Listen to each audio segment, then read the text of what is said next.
1절까지 에스겔 3장 8절 보라 내가 그들의 얼굴을 마주 보도록 내 얼굴을 굳게 하였고 그들의 이마를 마주 보도록 내 이마를 굳게 하였을 때 내 이마를 화석보다 굳은 금강석 같이 하였으니 그들이 비록 반역하는 족속이라도 두려워하지 말며 그들의 얼굴을 무서워하지 말라 하시니라. 또 내게 이르시되 인자야 내가 내게 이를 모든 말을 너는 마음으로 받으며 귀로 듣고 사로잡힌 내 민족에게로 가서 그들이 듣든지 안 듣든지 그들에게 구하여 이르기를 주 여호와의 말씀이 이러하시다 하라. 아멘. 오늘 말씀의 특이한 단어가 이제 이마라고 하는 거죠. 이마. 그들의 얼굴을 마주 보도록 너의 얼굴을 굳게 하겠다. 그다음에 그들의 이마를 마주 보도록 내 이마를 굳게 하겠다. 그러니까 이게 사실 이마와 이마의 싸움입니다. 이마라고 하는 것은 인격의 표상이죠. 그 사람이 어떤 사람인지를 드러내는 어떤 창구 같은 것이 이마입니다. 얼굴이기도 하죠. 얼굴이라고 하는 부분을 이제 더 핵심으로 딱 집으면 그게 이마라고 하는 거죠. 그러니까 온 인격을 얼굴로 이제 구체화하고 그 얼굴 가운데 또 이마를 더욱 좁혀서 이제 그 인격의 어떠함을 드러내는 통로로 이마라는 단어를 쓰고 있는 거예요. 그러니까 그 이스라엘 백성들의 그 완고함, 하나님의 말씀을 거역하는 그 불순종한 그들의 모든 그 인격적인 속성 자체를 얼굴로 표현하고 또 이마로 표현을 한 거예요. 근데 그들이 얼마나 완악하고 강팍한지 웬만한 사람들은 그들 앞에 진실을 말하기가 두려운 거죠. 왜냐하면 그 당시 이스라엘 백성들의 믿음이 워낙 강했기 때문에. 어떤 믿음이 강한 겁니까?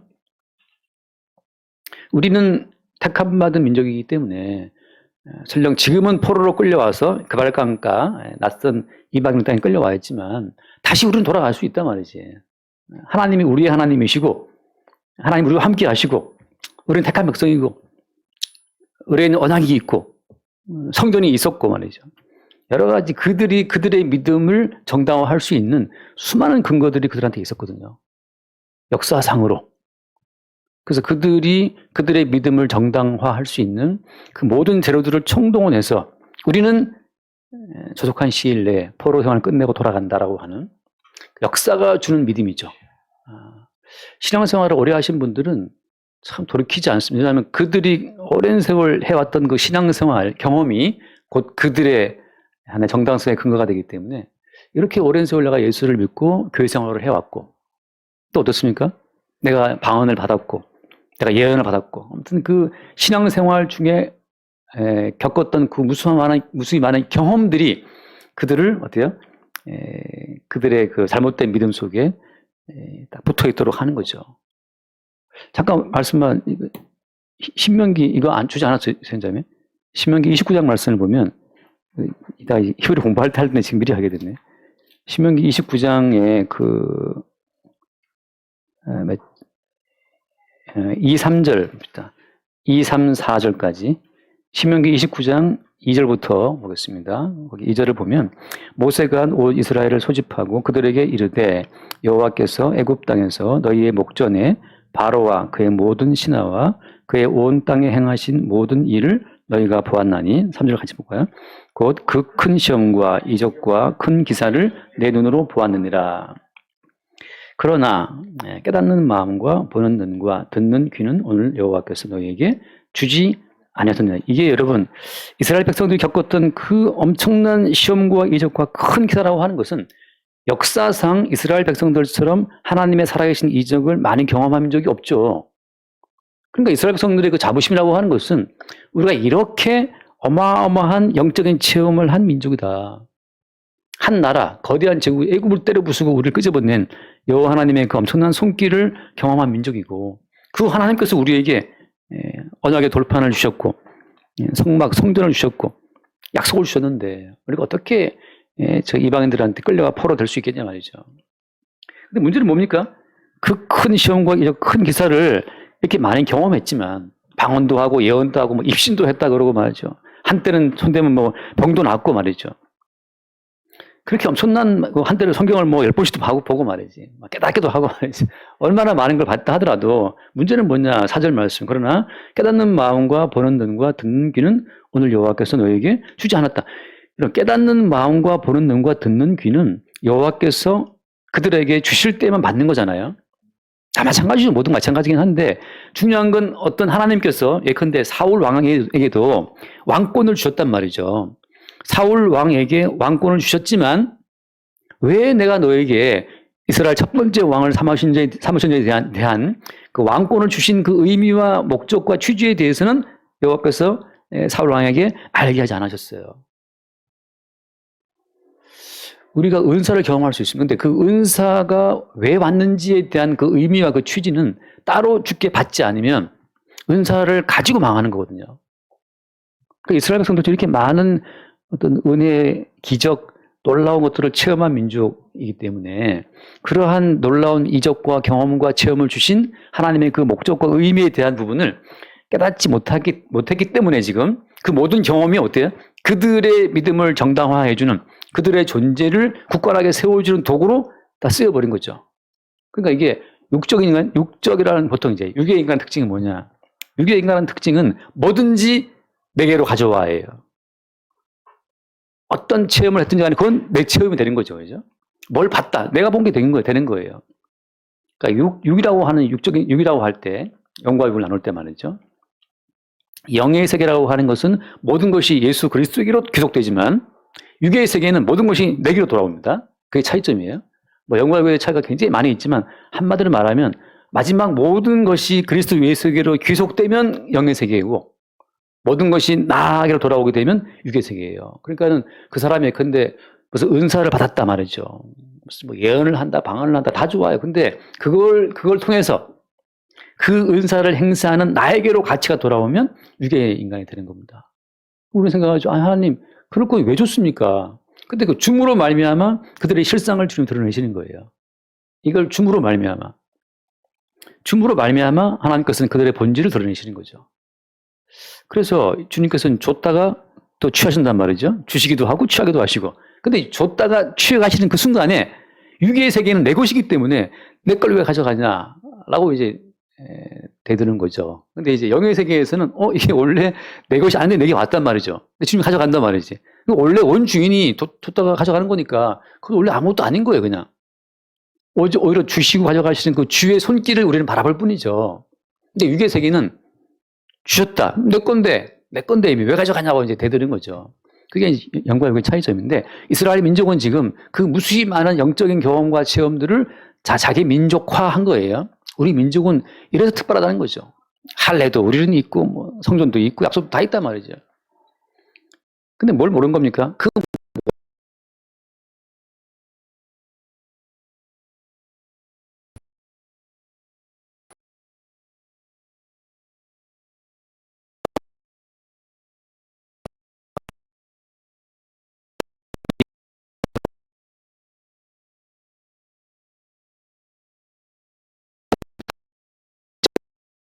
그런 시장의 역사로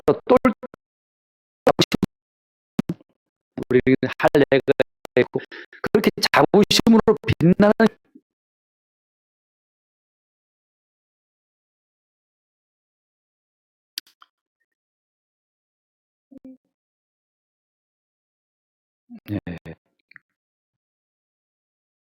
그거 다시 하고 인코딩 할 수 있죠? 다시 직접 빨리 다시 녹화 들어가세요. 나오겠지. 나는 마음 안 나오네. 그 이스라엘 그 유대인들은 지금도 이마에다가 그 말씀에 조금 함을 달아가지고 붙들어 매고 있잖아요. 이게 말하자면 이제 잠깐 말씀 봅시다. 출애굽기 13장을 보면 출애굽기 13장에 얼른 보면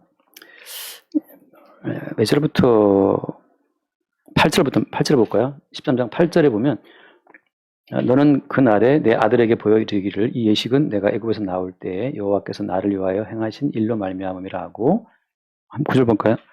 이것으로 내 손의 기와 내 미간의 표를 삼고 여호와의 율법이 내 입에 있게 하라. 이는 여호와께서 강하신 손으로 너를 애굽에서 인도하여 내셨음이니. 네, 보면 여기 내 손의 기호와 내 미간의 표를 삼으라고 하잖아요. 근데 여기서 내 손의 기호와 내 미간의 표를 삼으라고 하는 이 표는 뭘 말하는 겁니까? 한마디로 말하면 그 뒤에 또 나오죠. 15절 말씀, 13장 15절. 그때에 바로가 완악하여 우리를 보내지 아니하며 여호와께서 애굽 나라 가운데 처음 난 모든 것은 사람의 장자로부터 가축의 처음 난 것까지 다 죽이셨으므로 태에서 처음 난 모든 수컷들은 내가 여호와께 제사를 드려서 내 아들 중에 모든 처음 난 자를 다 대속하리니. 그 다음 보세요. 이것이 내 손의 기호와 내 미간의 표가 되리라. 이 보면 그러니까 내 손의 기호와 내 미간의 표라고 하는 것은 어떤 내용을 함축하고 있는 거예요? 그날의 애굽 땅의 모든 장자가 다 죽었다는 것은 결국은 어때요? 애굽 사람이 다 죽은 거죠. 그 죽음 가운데에서 내가 너희를 인도했다. 무엇으로 말미암아? 어린 양의 대속으로 말미암아. 어린 양의 대신 죽음으로 내가 너희들을 그 죽음에서 어린 양을 대신 죽이고 너희를 인도했다는 것을 그 내용을 담고 있는 취지를 손의 기호와 미간의 표를 삼으라고 하는 거잖아요. 그러니까 원래 이스라엘 백성들의 이마에 원래 이스라엘 백성들의 그 얼굴에 나타나고 증거되어야 할 유일한 내용이라고 하는 것은 마땅히 죽어야 되는데 대신 어린 양이 죽었기 때문에 여기 살아있다고 하는 것. 그 취지만 그 이마에 얼굴에 그들의 그 손의 행동에 드러나야 된단 말이죠. 거기에서 우리에게 성전이 있고 우리에게 율법이 있고 이게 다 필요 없어요. 그 모든 경험들은 다 무로 돌아가야 되는 것이고 유일하게 하나님께서 이스라엘 백성들의 이마에 내 손에 기호와 표가 되게 하신 것은 니들은 다 죽어 마땅한 자였어. 애굽이라고 하는 것은 전 세계를 보여주는 하나의 모형적으로 택함 받은 나라잖아요. 그러니까 모든 전 인류의 장자가 죽었다는 것은 곧 모든 인류가 죽는 건데 죽음 속에 있다. 거기 누구도 예외가 없어요? 이스라엘도 예외가 없어요. 다 죽음 속에 있는데 유일하게 어린 양을 죽여서 그 피를 설주의 임방에 바른 집은 내가 통과하겠다는 거잖아요. 통과하겠다. 그러니까 유일하게 허용된 표라고 하는 것은 나 어린 양의 죽음으로 살아있다고 하는 것 외에 어떠한 그 표도 이스라엘에게 허용된 것이 없어요. 똑같아요. 지금 마찬가지죠. 그래서 잠깐 말씀 요한계시록 7장을 잠깐 볼게요. 요한계시록 7장 1절부터 보면 요한계시록 7장 1절 이 후에 내가 내 천사가 땅 내 모퉁이에 선 것을 보니 땅의 사방에 바람을 붙잡아 바람으로 하여금 땅에나 바다에나 각종 나무에 불지 못하게 하더라. 또 보면 다른 천사가 살아계신 하나님의 인을 가지고 해돋는 데로부터 올라와서 땅과 바다를 해롭게 할 권세를 받은 내 천사를 향하여 큰 소리로 외치르되 3절 봅시다. 이르되 우리가 우리 하나님의 종들의 이마에 인치기까지 땅이나 바다나 나무들을 해하지 말라 하더라. 내가 인침받은 자의 수를 들으니 이스라엘 자손의 각 지파 중에서 인침받은 자들이 14만 4천이 쭉 나오는데 자 땅과 바다를 해롭게 할 권세를 가진 천사가 몇이에요? 넷인데 그들을 향해서 무슨 말을 합니까? 우리 하나님의 종들의 이마에 인치기까지 어떻게 알아? 땅에 있는 땅이나 바다나 나무들을 해치지 말라는 거죠. 지금 지구가 지금 이 우주가 왜 안정적으로 돌아가고 있습니까? 왜 지구가 망하지 않고 아직까지 지구가 버티고 있는 거예요? 뭐 때문이에요? 하나님의 종들의 이마에 인치는 그 시간까지 인류는 한시적으로 지금 존재하고 있는 거예요. 우리가 뭐 자연 보호를 위해서 뭐 온난화를 덜해서 그래서 있는 것이 아니고 내 천사를 향해서 큰 소리로 외쳐 명령하신 것처럼 하나님의 종들의 이마에 인칠 때까지 그 인침의 그 인의 내용이 바로 뭡니까? 그 인침의 내용이 똑같아요. 출애굽의 연장선상입니다. 너희들은 마땅히 멸망당하고 죽어야 하는데 대신 죽고 있는 어린 양으로 말미암아 너희들은 살아있다고 하는 거. 그러니까 모든 성도들의 이마에는 그래서 뭐가 있어야 되는 겁니까?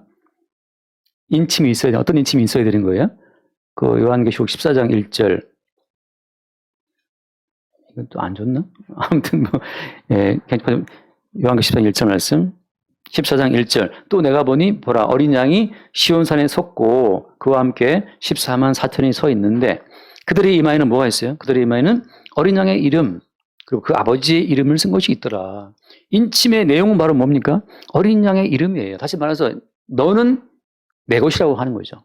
여기서 사도 바울 서신에서 그리스도의 것이라고 하는 표현을 쓰잖아요.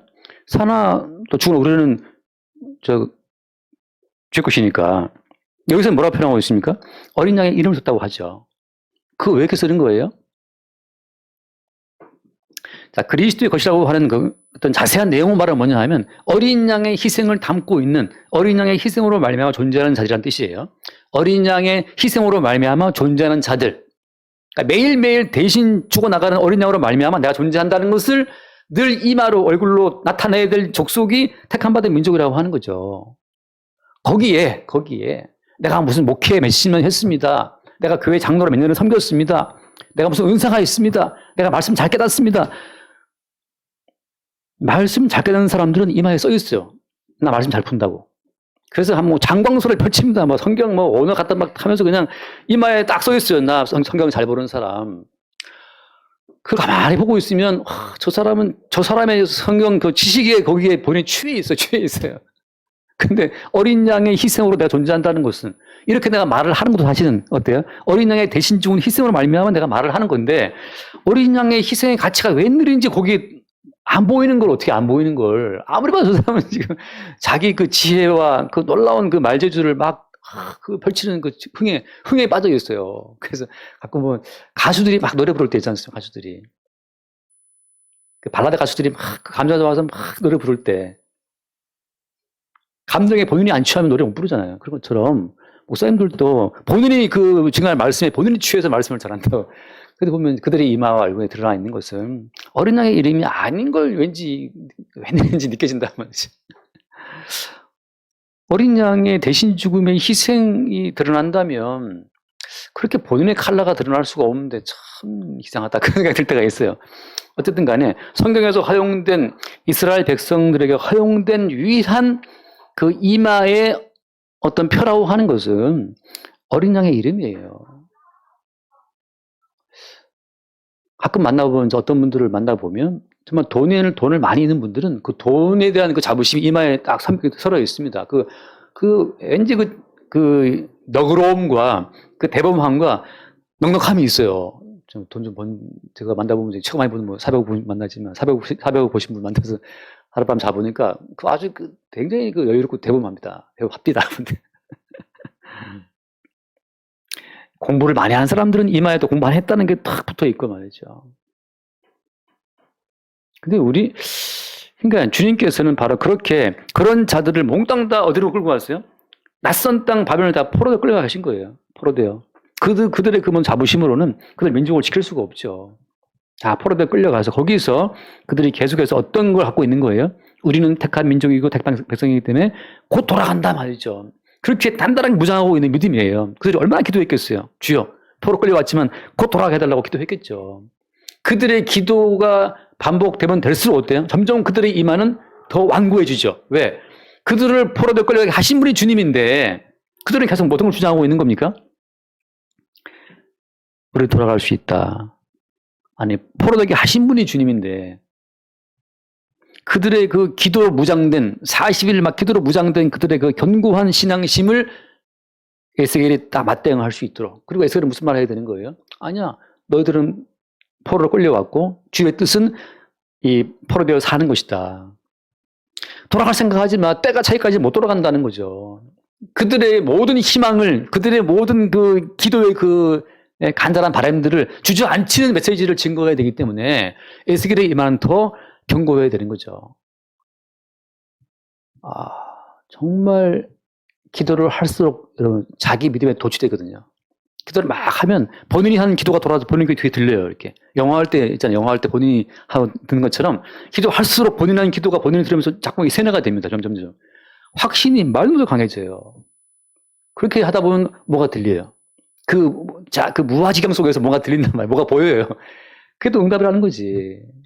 그래서 네가 들은 응답 가운데서 어린 양의 어떤 존재성이 드러나지 않으면 네가 받은 그 모든 기도는 육적인 거다. 왜 육적인 거예요? 아까 말씀 육적인 것은 어떤 육적인 것은? 영의 방향성은 주님께 가는 거지만 육은 다 내가 끌고 들어오는 거거든요. 기도할수록 내 의는 강해지고 내가 며칠 기도했다는 그 의가 막 단단해져 가지고서 이건 뭐 깰 수가 없어요.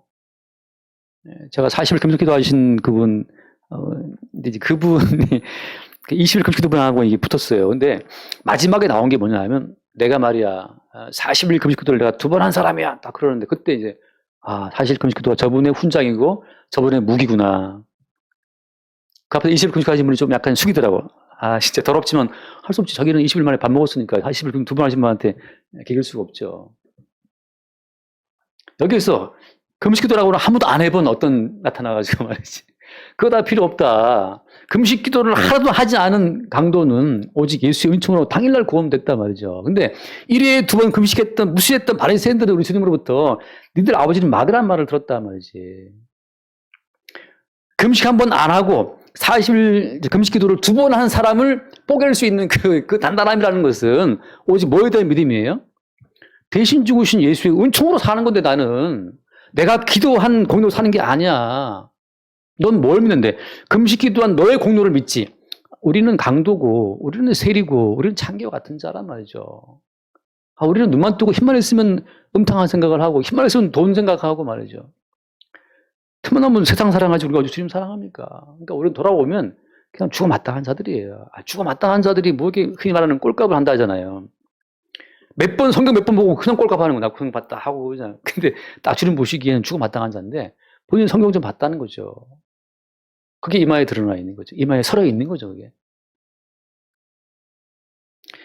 예, 말씀 하나 또 읽고 잠깐 넘어갑시다. 에스겔서 9장을 이제 오늘 다음에 보겠지만 미리 한번 볼게요. 에스겔서 9장.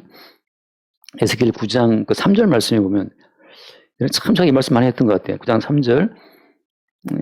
그룹에 머물러 있던 이스라엘 하나님의 영광이 성전 문지방에 이르더니 여호와께서 그 가장 베옷을 입고서 서기관의 목걸이를 찬 사람을 불러 4절 봅시다. 4절. 여호와께서 이르시되 너는 예루살렘 성읍 중에 순행하여 그 가운데에서 행하는 모든 가증한 일로 말미암아 탄식하며 우는 자의 이마에 표를 그리라. 예. 예루살렘 중에 한번 다녀보면서 이 성 중에 그 가증한 일로 탄식하며 우는 자의 이마에다가 표를 하란 말이죠. 무엇이 가증해서 그것 때문에 탄식하는 겁니까?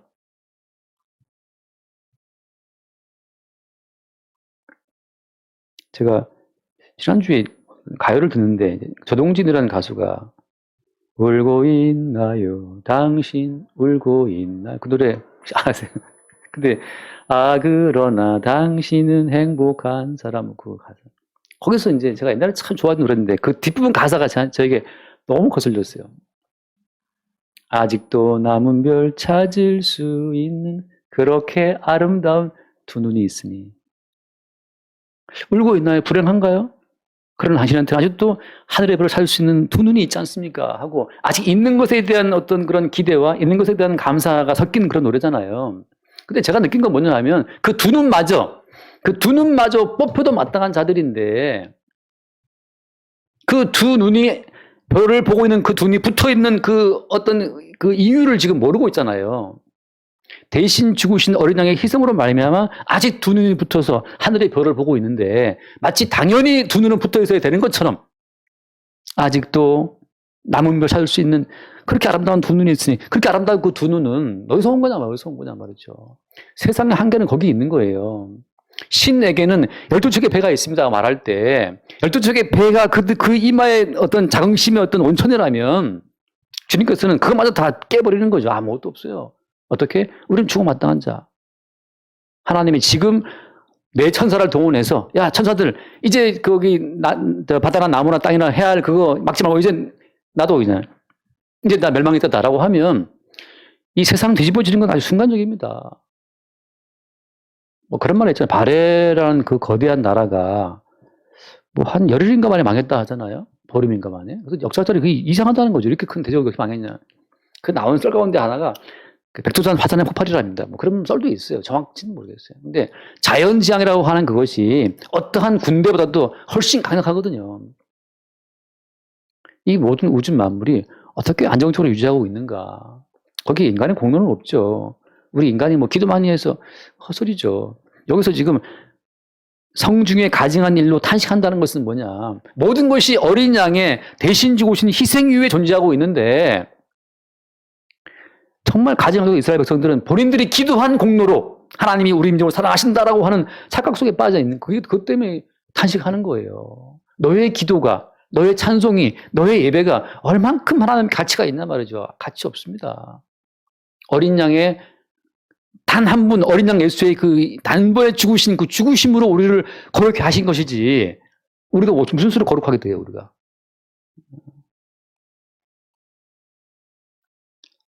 꽃이 풀린 나가지처럼 우리 생각은 막 뛰어다니고 있는데 아까 제가 성경 끝나고 기도하는 중에 잠깐 딴 생각이 들어서 잠깐 제가 순간 놀랐어요. 공부 끝나고 기도하는 자꾸 딴 생각이 잠깐 들어서 내가 딴 생각하고 있었구나. 이게 인간이란 말이죠.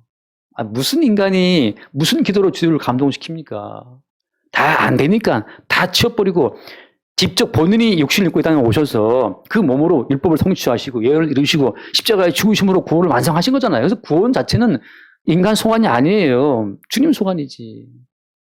근데 왜 우는 거예요? 왜 탄식하는 겁니까?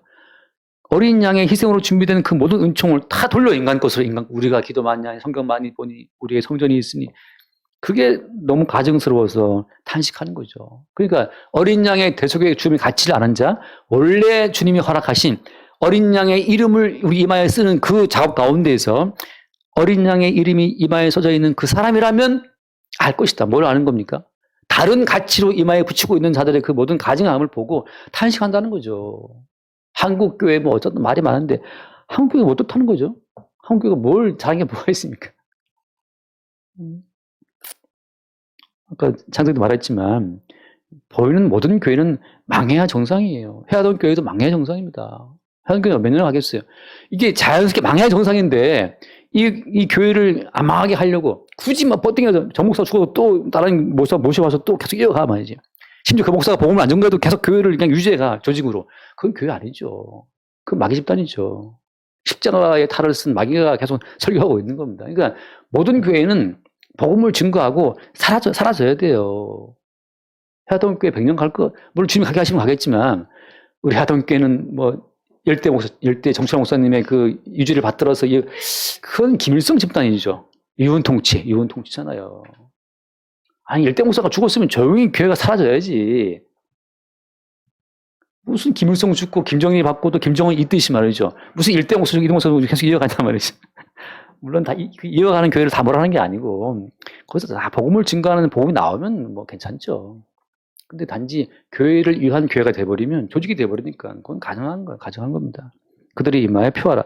성경에 계속 표한다는 말이 많이 나오거든요. 하나만 읽고 마쳐야 될 것 같아요. 하나만 읽고 마칩시다. 출애굽기 말씀, 출애굽기 39장, 출애굽기 39장에 보면은 대제사장의 의복을 이야기하면서 마지막에 활용정점처럼 딱 찍은 것이 하나 있어요. 39장 30절 말씀 볼까요? 30절. 그들이 또 순금으로 39장 30절. 그들이 또 순금으로 거룩한 패를 만들고 도장을 새긴 같이 그 위에 뭐라고 썼다? 여호와께 성결이라 새기고 그 패를 청색끈으로 관 전면에 달았으니 라고 되어 있죠. 대제사장이 마지막에 그 머리에 쓰는 머리에 쓰는 그 모자 앞에다가 뭘 달아요? 뭘 답니까? 여호와께 성결이라고 써져 있는 그 어떤 패를 딱 붙이는 거죠. 여기에서 여호와께 성결이라고 할 때 마지막에 그 이마에 딱 쓰는 걸 쓸 때 여호와께 성결이라는 그 마지막은 어린 양이 흘리신 피밖에 없어요.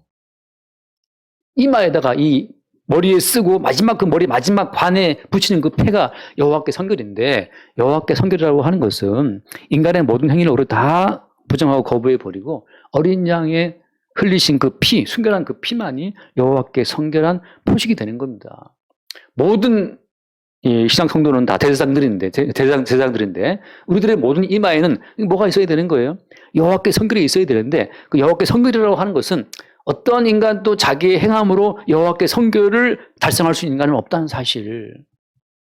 저는 그런 생각이 들어요. 항상 목사님 우리는 말씀을 다 지킬 수 있습니다. 이렇게 말하는 분이 만나봤거든요. 지금까지 두 분이 만나봤는데 자기는 말씀 다 지킬 수 있다는 거예요. 그래서 제가 한번 쳐보고 싶었어요. 과연 듣나 안 듣나. 아니면 그분의 그 소고 달라 하든지 거기까지 주든지 말이죠. 그분 교회 차 좀 달라 그러게. 그분 교회 건물을 주는지 말이지. 항상 우리는 실패하죠. 실패함으로 말미암아서 이래서 어린 양이 정결한 피를 흘렸다는 사실을 다시금 우리는 드러내는 겁니다. 우리는, 그러니까 성도는 평생 실패하는 사람들이에요. 평생 성질 내고 음란하고 실패한 걸, 그러니까 동시에 이래서 어린 양이 뿌리친 그 피를 설주와 연방에 안 바르면 다 아웃이라는 사실을 또 새롭게 보는 거죠. 하나 더 읽고 마치겠습니다. 고린도전서 2장. 고린도전서 2장을 보면 사도 바울이 한 말이잖아요. 2장 1절 형제들아 내가 너희에게 나아가 하나님의 증거를 전할 때 말과 지혜의 아름다운 것으로 아니하였나니 2절 내가 너희 중에서 예수 그리스도와 그가 십자가에 못 박히신 것 외에는 아무것도 알지 않냐기로 작정하였습니다. 예수님과 그의 십자가에 못 박히신 것 외에는 그건 어린 양 예수 그리스도의 십자가 희생을 말하는 거잖아. 이거 외에는 나는 아무것도 모르겠다. 이것만이 이마에 대신 못 박히신 예수 그리스도 어린 양의 그 이름 이외에 다른 것을 이마에 붙이는 사람들은 강팍한 이마를 못 이깁니다. 하도 바울이 왜 이것만 작정한 거예요? 바울이 복음을 증거할 때마다 따라오면서 괴롭힌 사람이 누굽니까? 따라오면서 괴롭힌 사람들이. 가는 것만 따라오면서 바로 괴롭힌 사람들이 유대인들이에요. 초창기 바울이 복음을 증거할 때마다 따라오면서 괴롭힌 사람들이 유대인들인데 그들이 뭘 주장합니까? 할례를 주장하고 율법을 주장했단 말이죠. 그들이 말로만 하는 게 아니에요. 그들이 일회에 두 번 금식을 하면서 11조를 하면서 그들의 율법적인 행위를 다 하면서 그 주장하기 때문에 그 단단한 이마를 깨뜨릴 수 있는 것은 뭐냐? 예수님의 십자가에 죽으신 못 박힌 것 외에는 나는 모르겠다고 하는 이것만이 어때요? 금강석 같은 이마가 되어서 인간이 만든 모든 행위의 그 이마의 자긍심을 깰 수 있다는 거죠. 지금 그들의 이마가 굳지만 주님께서 지금 에스겔한테 다시 말씀이 뭡니까? 내가 네 이마박을 뭐라고 했습니까? 거기 3장 돌아와서 9절 말씀에 네 이마를 화석보다 굳은 금강석 같이 하였으니라고 하잖아요. 금강석이 다이아몬드인데 다이아몬드가 다른 모든 금속을 다 세공한단 말이죠. 그러니까 인간의 행함으로 무장된 그 견고한 이마, 자기 의에 완전히 자기 의로 무장한 그들의 모든 그 인간적인 의를 깰 수 있는 금강석 같은 이마라고 하는 것은 예수 그리스도와 그의 못 박히신 것 외에는 난 아무것도 몰라. 거기에 슬쩍 또 부활을 껴넣으면 안 됩니다. 슬쩍 거기 바울이 지금 슬쩍 거기 잠깐 추신 부활 이게 안 했단 말이죠. 왜 그러죠? 십자가에 못 박히신 예수 그리스도 그것만 증거하면 부활은 돼. 부활은 따라오는 거고 그 속에 들어있는 거예요. 십자가라고 하는 그 세계 속에 부활이 들어있지. 십자가라고 하는 경계선을 넘지 않으면 부활은 없어요. 십자가라고 하는 경계선 넘어 들어가고 십자가 속에 그 죽음에 들어가야 그 속에 뭐가 있다? 부활이 있어요. 다니엘 친구들이 어디서 살았습니까? 또 이상해지네. 다니엘 친구들이 풀무불 속에 들어갔으니 거기에 살았잖아요. 부활의 세계는 풀무 속에 있기 때문에 풀 바깥에서는 부활의 세계가 안 보입니다. 풀무 바깥에서 말하는 부활은 엉터리. 풀무에 던져져서 그 속에 들어가야 거기 부활이 있으니까. 그래서 일단 바울은 예수님과 십자가만 알겠다고 작정한 거죠. 그렇게 우리의 모든 삶이 우리를 살게 하시는 예수님의 십자가 은총으로만 늘 새롭게 무장될 수 있기를 바랍니다. 기도하겠습니다. 하나님 아버지 감사합니다. 강팍한 이스라엘 민족에게 에스겔을 보내실 때 금강석같이 단단한 이마가 되어 보내게 하셨고 그 모든 실내용이 어린 양의 희생의 가치만인 것을 늘 새롭게 보게 하여 주옵소서. 우리 주 예수 이름으로 기도드립니다. 아멘.